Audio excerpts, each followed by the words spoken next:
São Bento nasceu no ano de 480, próximo à cidade de Spoleto. Tinha uma irmã gêmea, Escolástica, que também se tornou santa. Bento apresentava desde muito jovem uma grande maturidade. Fato este que permitiu que seu coração jamais fosse tomado pela luxúria. Aos 13 anos, Bento partiu para Roma e lá observou a vida social marcada pela superficialidade. Foi então que, com o coração tocado, percebeu que aquele era o propósito que Deus tinha para a sua vida. Movido por grande coragem, o jovem Bento deixou a escola, a família e, saindo de Roma, foi a pé em busca de um local isolado, renunciando todos os seus bens.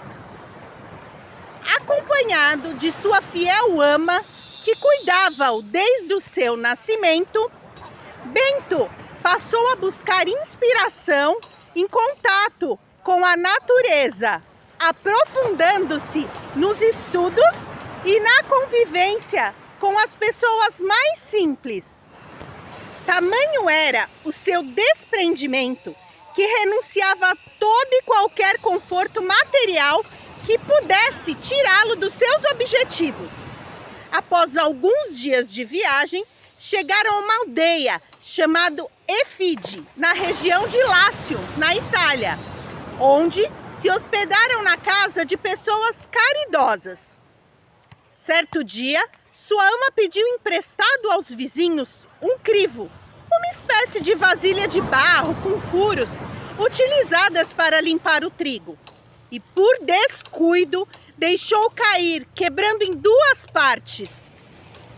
O venerável Bento chega em casa e vê sua ama chorando, desolada.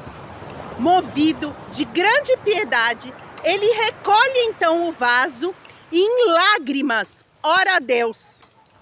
Quando terminou a oração, abriu os olhos e eis que o crivo estava como que novo, inteiro, sem nenhum sinal que tivesse sido quebrado.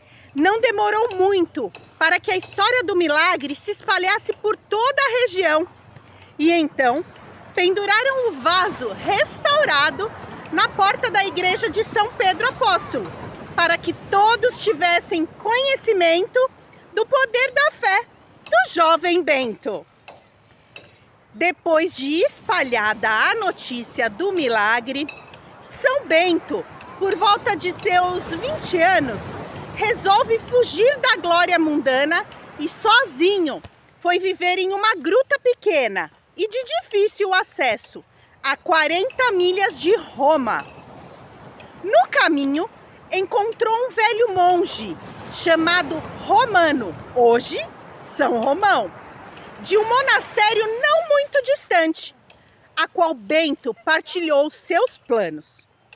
Romano prometeu-lhe segredo, afirmando que o ajudaria, impondo-lhe o hábito monástico, o que se supõe que seja mais que simplesmente dar-lhe uma vestimenta, mas que São Romão ensinou-lhe algumas práticas monásticas e religiosas. Enquanto o jovem Bento estava na gruta, de tempos em tempos, Romano levava um pedaço de pão. Porém, não havia caminho entre o mosteiro de Roma e a gruta, pois havia uma encosta rochosa que impossibilitava o acesso. Romano descia o pedaço de pão pela corda, com um sino na ponta, para que Bento ouvisse o sinal que o pão estava à sua espera.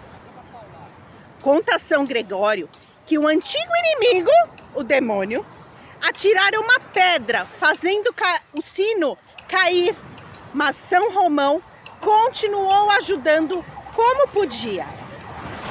Após 3 anos, levando uma vida de eremita, somente rezando, lendo, meditando e exercitando dons espirituais, Bento foi descoberto por pastores, que estavam atrás de cabras perdidas. Os pastores foram atraídos pela sua bondade, inteligência e passaram a visitá-lo para pedir conselhos e oração. Aos poucos, se espalhou a notícia que naquela gruta vivia um homem santo e jovem. De toda a região, convertiam-se e queriam seguir o seu exemplo. Foi então que Bento compreendeu a vontade que Deus tinha de levá-lo para uma vida diferente da eremita. Desta forma, São Bento deixa a gruta. Próximo à gruta de São Bento, havia um convento dedicado a São Cosimato, onde, recentemente, seu dirigente havia falecido. Devido à sua fama, a comunidade pediu a Bento que assumisse a direção do convento. A princípio, Bento recusou, pois sabia que o seu modo de viver era muito mais austero do que o que aqueles irmãos estavam acostumados. Mas, depois de muita insistência, São Bento aceitou o convite. Estando na direção do convento de São Cosimato, São Bento logo viu que a sua intuição estava correta.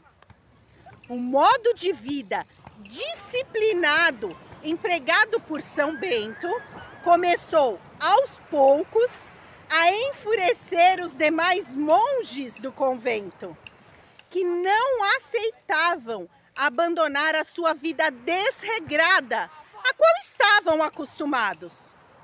Logo, começaram a tramar um meio de se livrar do seu superior Bento. Eis então que planejaram o assassinato de São Bento.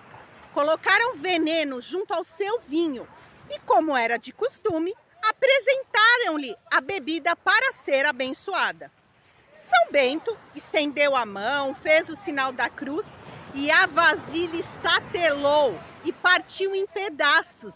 E então ele percebeu imediatamente o que havia acontecido. São Bento, levantando-se e com a mente tranquila, disse aos irmãos: Deus tenha compaixão de vocês, irmãos, porque fizeram isso. Antes de aceitar o convite, eu avisei muitas vezes que os meus costumes não se harmonizavam com o de vocês. Procurem um líder que combine com o seu jeito de viver. A partir de agora, acabou a minha responsabilidade com esta casa. Após deixar o convento de São Cosimato, São Bento se depara com muitos jovens piedosos e cheios de energia. Entre eles estavam os futuros santos Palácio e Mauro. Resolveram então migrarem juntos para a região de Nápoles, onde, com muitos esforços e apoio da comunidade, constrói seu primeiro mosteiro, aos pés do Monte Cassino. A intenção de Bento era fazer deste mosteiro um modelo para o Ocidente. Como o número de vocacionados crescia exponencialmente, já que a fama de santidade de Bento atraiu os olhares de muitos jovens, tornou-se necessário a construção de mais mosteiros. Ao todo, São Bento fundou 12 pequenos mosteiros, adotando como lema para toda a ordem a tão conhecida frase Ora et labora, em português, orar e trabalhar.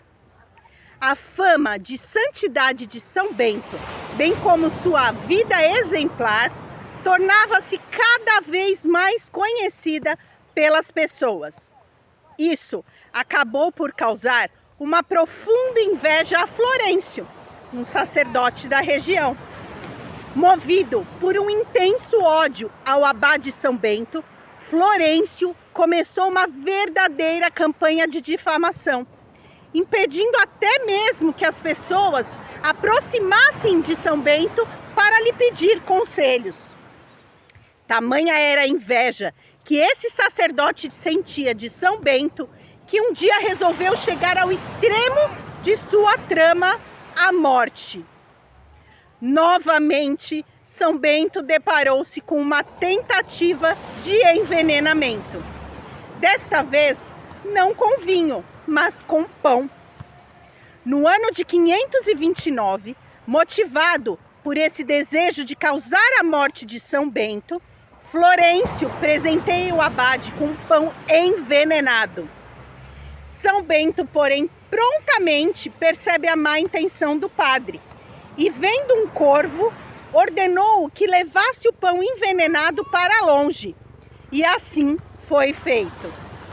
São Bento, que tinha um coração tão bom, semelhante ao de Jesus Cristo, seu mestre e senhor, era incapaz de desejar o mal, mesmo com aqueles que o odiavam.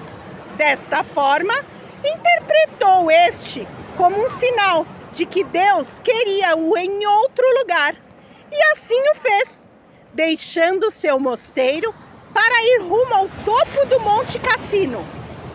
Florencio, sentindo-se vitorioso, saiu ao terraço de sua casa para ver a partida do monge. Entretanto, o terraço ruiu e Florencio morreu. Um dos discípulos de São Bento, São Mário, foi pedir ao mestre que retornasse, pois o inimigo havia morrido. Mas Bento chorou pela morte de seu inimigo e também pela alegria de seus discípulos, a quem impôs uma penitência por regozijar-se pela morte do seu sacerdote.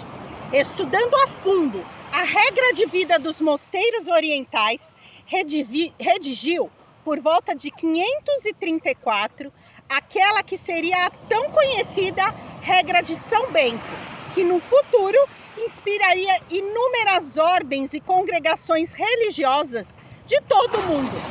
É um livro com 73 capítulos curtos. A regra prioriza o silêncio, a oração, o trabalho, o recolhimento, a caridade fraterna e a obediência. Assim, nascia a famosa Ordem dos Beneditinos, ou Ordem de São Bento, que permanece viva e atuante até hoje, seguindo a mesma regra escrita há mais de 1500 anos.